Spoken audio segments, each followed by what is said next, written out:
thuần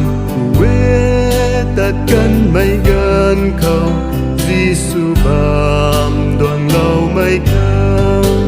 thuần quê lâu buôn xuân gần khâu tình say gần tí lâu mấy cao thuần quê biết đuôi cây mai căng chu giang mai tí lâu mấy cao thuần quê ra xuôi đau lâu mai quay cầm ta thuần quê buồn dinh ở khang khang đang rơi nụ lâu mai quay cơ thuần quê su mây aman mây này là mai chun chu mai cơ thuần quê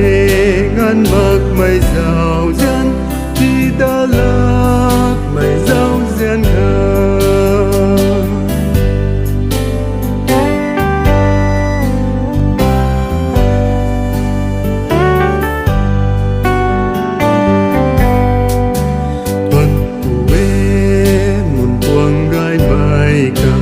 sau ràng nai mây băng quay ca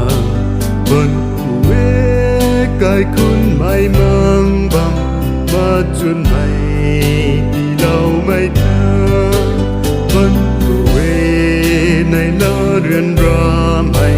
thì cao tuang chu đèn mây ca vân quê quang ni mây gan căng tiếng sáng rang chun